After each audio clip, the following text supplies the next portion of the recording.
Napoleon Bonaparte once famously said that God is on the side with the best artillery.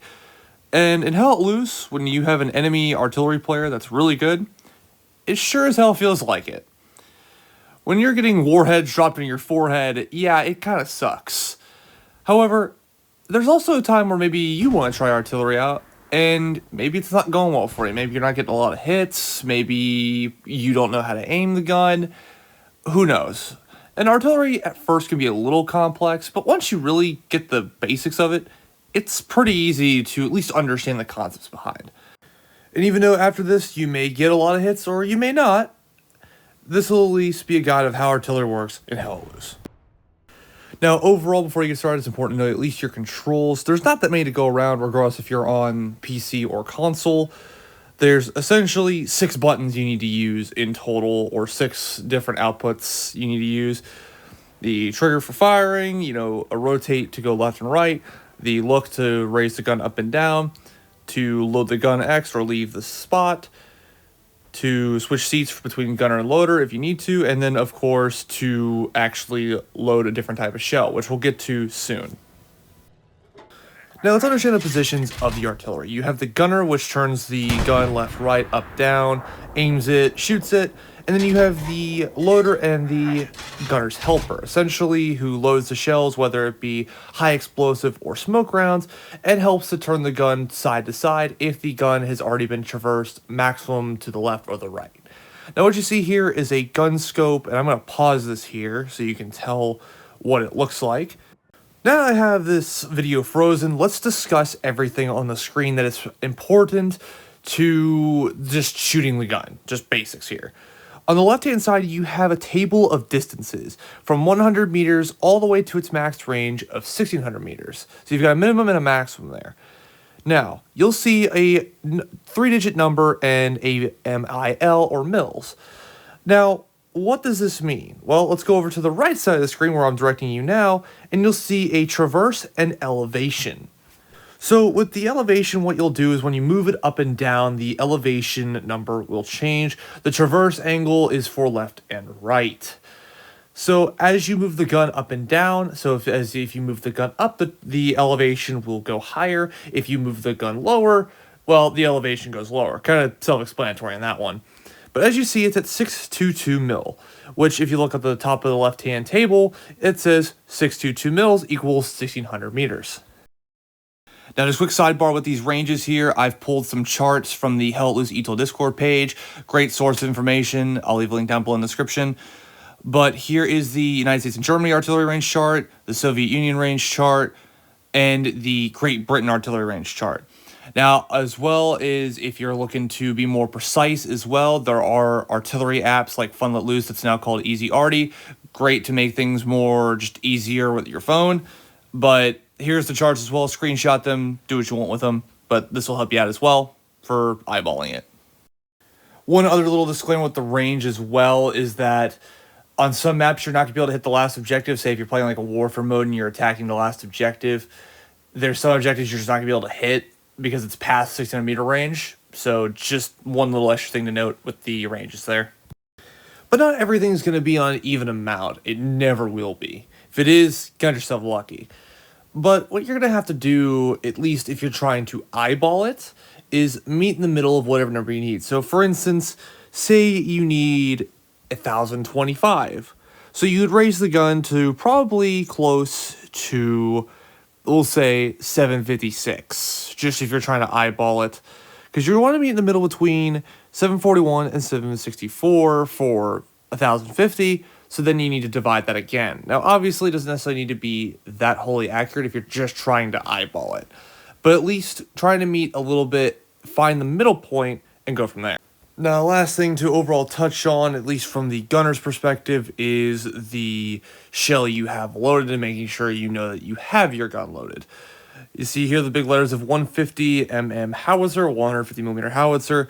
You have the ready symbol, which means essentially you've got one in the chamber ready to fire. And then you have the shell types, such as HE for high explosive, and then smoke rounds. High explosive rounds take 3 munitions, while smoke rounds take 5 munitions. And it'll be highlighted in white so you understand what shell type you have loaded at that given time. Now that we've discussed the overall basics of just using the artillery, let's talk about the differences between the factions, because there are some. So between the Americans and the Germans, there isn't any differences that I can note of in terms of the elevation scale and the just movement of the gun itself. Now, if we shift over to, say, the Russian faction, and we use the howitzers for them, there are some notable differences. Now, overall, the artillery still works the same, but the elevation scale is different, starting at 800 and goes up to 1120. But as you notice on the bottom right, my elevation is skyrocketing at a very, very fast rate. And that's because the gun elevation speed for the Russians is the fastest of any of the four factions. The Germans, Americans, and British all have it at like a couple elevation mils per second, while the Soviets, it's double digits per every second, essentially. But if we go over to the British now, the British gun in general is very similar to the Allies in terms of its maneuverability, in terms of elevation, but the scale is more in the 300s, and there's not as much difference between, say, 1600 to 1500 to 1400 and so on, just to show off the differences of the howitzers for each faction. Now that we've talked about just everything else, let's talk about the gun physics. So I'm going to wait till the shell's fired here at 21, so remember that time, because every time you fire a shell from a artillery piece, it takes 25 seconds to reach target, regardless of where you fire from, what distance, whatever. It's going to be 25 seconds regardless. And as you'll see here, when we get to the time limit, we're approaching 20 seconds. The shell will land here in about now. Now, I want to show it off as well with the distance being essentially a lot closer, so you know it's not just a distance thing. So I'm going to hop on the howitzer, and I'm going to get firing. I'm going to speed up this clip so we can get going. Now, when the shell was fired, it was at 53 seconds on the timer, so I'm going to go into admin cam, but I'm also going to talk about where the shell will land, and I'll show this off here in the next clip with smoke rounds, especially also to show how it works. So about the 28, 29 second mark, the shell should land, but where it should land, where you fire, should be about a 20-meter circle around where you fired it. That's just a popular consensus. There's no way to unfortunately prove that, but we'll at least show it off here now with the smoke rounds. So as you saw, about, like I said, it was about 24, 25 seconds.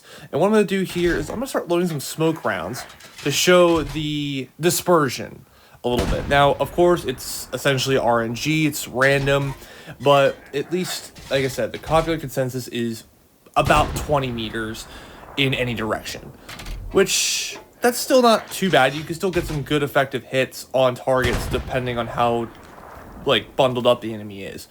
So now I'm going to go back to admin cam. I fired a handful of smoke rounds just to show off the target hits and also to show what the smoke looks like.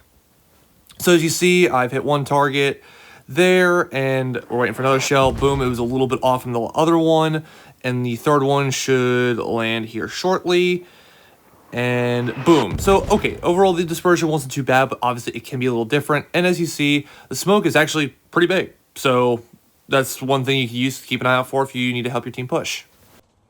Now, from here, we go into essentially where do you aim for the best results. And unfortunately, every match is going to be different. The enemy team is going to be varying degrees of smart. And what I mean by this is some teams are going to be blobbed on the front line with a lot of their troops between objectives, so you can shell between objectives. Some teams might be playing pretty defensive, say if maybe they've got clans on the other team that actually know what they're doing, so maybe shelling an enemy strong point is a decent choice, usually always is, regardless of matchup. Or they are just so spread out that no matter where you aim, you're not going to get too many results. I'm just throwing that little disclaimer out there, because there's going to be times you might be aiming in a perfect location where the enemies, in theory, should be, and they're just not, for whatever reason. But typically, like I said, strong points or areas of high concentration of enemies, such as if they're doing a push on a flank, or just on the front line, or an objective, is a good place to start, at least in general. And like kind of what you see here, we did a bit of a training drill just showing off artillery, and we said, okay, this area is where the enemies are coming from, shell this area.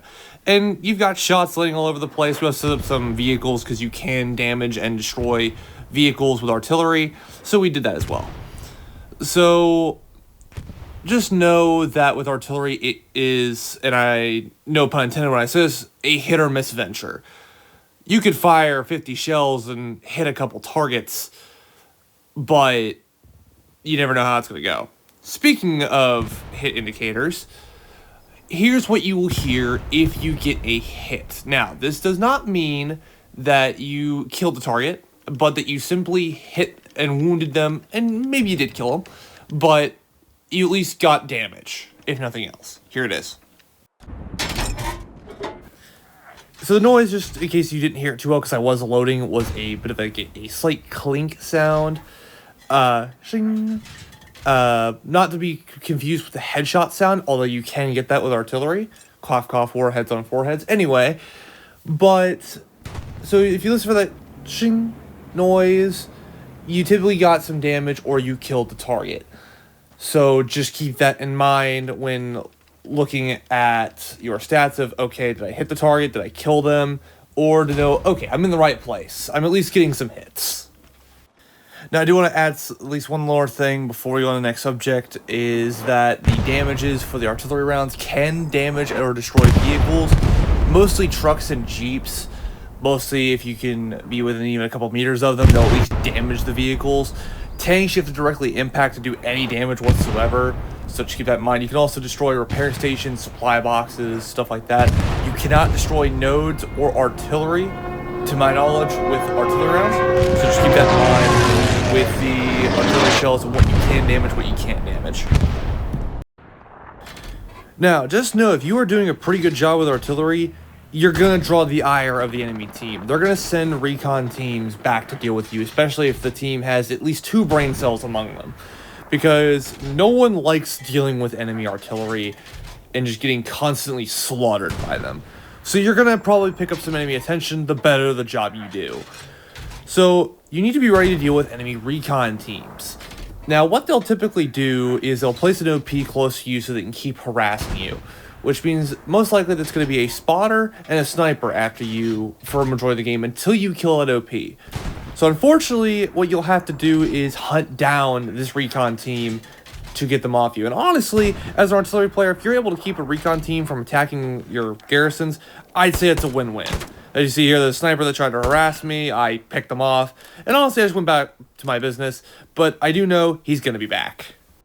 So just while you're dealing with recon teams, you got to deal with one of the following. Either A, kill them and go back to your guns, at least for the short term, or long term, hunt down their OP, kill the spotter so they can't just redeploy another OP, and go back to harassing you. You got to get rid of them if at all possible.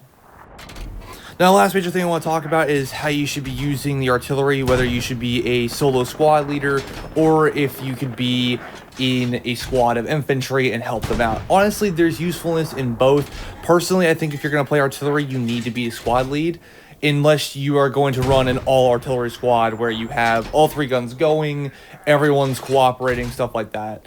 But you want to be an officer, at least if you're going to do this by yourself, because then 1, you can see the recon planes and see where you need to aim. Then you can put your OP down as a number 2, as used as a beacon for when the enemies are getting close. And 3, you can just communicate with command chat to let them know, hey, I'm dropping rounds right here. Don't die, basically. So there's that. That's just my opinion. Obviously, you could find uses for both, but the officer I think is more efficient. But that's your artillery guide. I hope you got something out of the video. Take care, and I'll see you in the next one.